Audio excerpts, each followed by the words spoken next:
INS को दे दिया है। एनआई को फिर भी अगर आप दोबारा कुछ नई सवाल लेना है तो स्वागत है। हाँ जी, थैंक यू। अभी मैं अटल स्थली पे देश के राष्ट्रपति जी, देश के प्रधानमंत्री जी और एनडीए के सभी बड़े बड़े नेताओं के साथ, गृह मंत्री जी, हमारे राष्ट्रीय अध्यक्ष जी के सहित हम लोग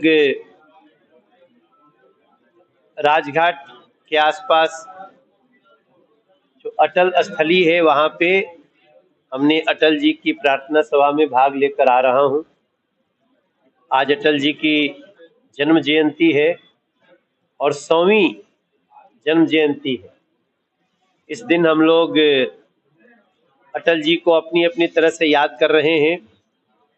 हम लोग अपनी लोकसभा में भी, आप सब जहाँ पे हैं, ये हमारा संसद कैंप कार्यालय है और यहाँ पे हम लोगों ने आज एक पुष्पांजलि रखी है। सबको जान के खुशी होगा कि देश के प्रधानमंत्री और भारत रत्न अटल बिहारी वाजपेयी जी के साथ साथ आज 25 दिसंबर देश के एक बहुत बड़ी शख्सियत, जो उनको भी भारत रत्न की उपाधि दी गई है, पंडित मदन मोहन मालवीय जी, उनका भी आज ही जन्मदिन है। और मेरे लिए तो एक दोहरी खुशी है कि मैं उसी काशी हिंदू विश्वविद्यालय से पढ़ा हूँ जो मालवीय जी ने बनवाया। तो आज हम दोनों लोगों को यहाँ याद कर रहे हैं, पुष्पांजलि करेंगे। लेकिन यहाँ आने के पहले हमें एक ऐसी जानकारी मिली है जिससे आज पूरी दिल्ली सन्न है और जिसको जिसको पता चलेगा वो हैरान रह जाएगा कि 3 टर्म मुख्यमंत्री रहने के बाद भी अरविंद केजरीवाल जी दिल्ली की जनता के साथ फ्रॉड पेपर साइन करवा रहे हैं। आप सोचिए, 3 बार जो मुख्यमंत्री 3 टर्म रह लिया,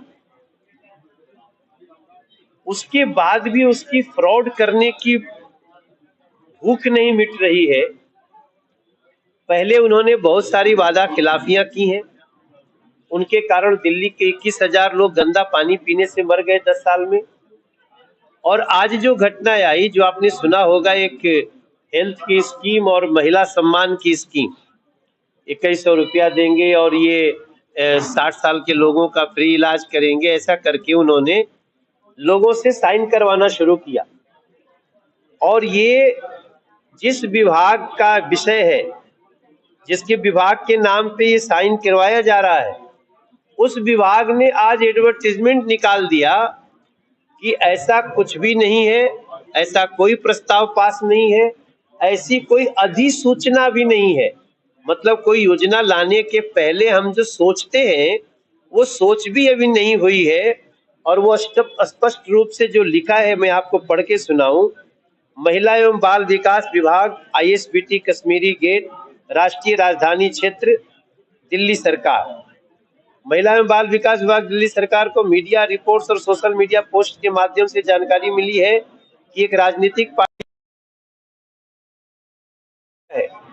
यह स्पष्ट किया जाता है कि दिल्ली सरकार द्वारा ऐसी कोई योजना अधिसूचित नहीं की गई है। अभी पासवास की बात तो छोड़ दो, अधिसूचित नहीं की गई है। यदि और जब ऐसी कोई योजना अधिसूचित की जाती है तो महिला एवं बाल विकास विभाग दिल्ली सरकार के पात्र व्यक्तियों के लिए एक डिजिटल पोर्टल लॉन्च करता है, वो भी नहीं है, ताकि वे अनुमोदित दिशा निर्देशों के अनुसार अपनी आवेदन ऑनलाइन प्रस्तुत कर सकें। जब भी कोई योजना आएगी तो सबके लिए ऑनलाइन होगी। ये कैसे हो सकता है किसी से साइन करा लो, किसी से वो करा लो। पात्रता की शर्तें और कार्य विधि विभाग द्वारा समय समय पर स्पष्ट रूप से अधिसूचित की जाएंगी। अगर ऐसा हुआ तो विभाग की सभी योजनाओं के विवरण केवल विभाग की वेबसाइट पर ही उपलब्ध होंगे। मौजूदा इस बात पर जोर दिया जाता है कि चूंकि ऐसी कोई योजना अस्तित्व में नहीं है, इसलिए गैर मौजूद योजना के तहत पंजीकरण के लिए फॉर्म आवेदन के स्वीकार का सवाल ही नहीं उठता। कोई भी निजी व्यक्ति या राजनीतिक पार्टी जो इस योजना के नाम पर फॉर्म आवेदन एकत्रित कर रहा है या आवेदकों से जानकारी एकत्र कर रहा है, वह धोखाधड़ी कर रहा है। उसके पास ऐसा करने का कोई भी अधिकार नहीं है।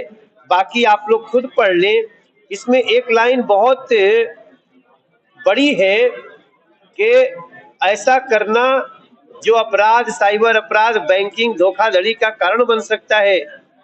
ऐसे में जानकारी साझा करना सार्वजनिक डोमेन में जानकारी लीक होने का खतरा पैदा कर सकता है। दिल्ली के सामान्य नागरिकों से सलाह दी जाती है कि इस गैर मौजूद योजना के झूठे वादों को न माने। ये विभाग है आम आदमी पार्टी की दिल्ली सरकार का, और वो कह रहा है कि इस तरह के किसी झूठे वादे को न माने, क्योंकि ये भ्रामक है, बिना किसी प्राधिकरण के हैं। सामान्य जनता से अनुरोध किया जाता है कि वे किसी भी अनधिकृत व्यक्ति को व्यक्तिगत विवरण देने में अत्यधिक सतर्कता बरते, ताकि भविष्य में किसी भी धोखाधड़ी या डेटा उल्लंघन से बचा जा सके। महिला एवं बाल विकास विभाग किसी प्रकार की जिम्मेदारी ये धोखाधड़ी के लिए जिम्मेदार नहीं होगा जो ऐसी अनैतिक गतिविधियों के परिणाम स्वरूप उत्पन्न हो। संयुक्त निदेशक महिला एवं बाल विकास विभाग, दिल्ली सरकार। मैं हैरान हूं कि विभाग कह रहा है कि अधिसूचना तक नहीं है, और अरविंद केजरीवाल फॉर्म साइन करा रहे हैं। इसलिए मैं समझता हूं दिल्ली के लोगों की हमें गली गली जाकर के ये सत्य को बताना है। मीडिया के थ्रू भी मैं दिल्ली को प्रार्थना करना चाहता हूं कि अरविंद केजरीवाल, तुमने 10 साल में जो रुलाया, दिल्ली को रुलाया, अब जब आपके जाने की बारी है तो इस समय एक अलग फ्रॉड करके लोगों के अकाउंट से पैसे भी निकाल लेने की जो साजिश रच रहे हो, हम इसको बर्दाश्त नहीं करेंगे। अरविंद केजरीवाल कह रहे हैं कि आतिशी को गिरफ्तार करने का आप लोग प्लान बना रहे हैं, इससे पहले आप लोग आपके बड़े नेताओं के घर पे रेड डलवाएंगे। देखो, महिला सम्मान योजना और संजीवनी योजना हमने लागू करने का फैसला लिया है, उससे बीजेपी बौखला गई है। यही तो बात है कि फैसला कहाँ लिया है। फैसला आप लेते तो विभाग में लेते ना, वही तो कह रहा है विभाग कि ऐसा कोई फैसला नहीं लिया गया है। और दूसरी बात, देखो, अरविंद केजरीवाल नियम को मानते नहीं है, जानते सब हैं, उनको अच्छी तरह पता है कि अब आतिशी फंस गई, क्योंकि जिस विभाग के नाम पे आप लोगों को फ्रॉड पेपर साइन करा रहे हैं, मुख्यमंत्री के रूप में आतिशी जी से पूछताछ होगी, उनको जवाब देना पड़ेगा। और उनको ये पता है अरविंद को कि आतिशी जी फंस गई, तो इसलिए पहले से माहौल बनाएंगे। हम हैरान हैं, लेकिन हम प्रार्थना करते हैं दिल्ली सतर्क रहे, क्योंकि इस प्रकार की कोई योजना की अधिसूचना भी विभाग को नहीं है। ऐसा कार्य भारतीय जनता पार्टी अलग अलग राज्यों में कर रही है। वहां पे हमने विभाग में पहले अधिसूचना देते हैं, नियम पास करते हैं, योजना पास होती है, फिर हम सरकार। भाई, अरविंद केजरीवाल सरकार के बाहर नहीं है, वो सरकार में है इस समय, अभी आचार संहिता भी नहीं लगी है। इसलिए आप सरकार के रहते आप आगे क्या करें, कर दो। अभी आपको दे सकना है तो भी देना चाहिए था 10 साल तक। तो ये हमारे तरफ से है, और मैं मीडिया के थ्रू दिल्ली से प्रार्थना करता हूं कि कृपया अरविंद केजरीवाल के फ्रॉड से सावधान रहें। भारतीय जनता पार्टी आएगी, हर वो चीज जो दूसरे राज्य में देती है यहाँ भी देगी।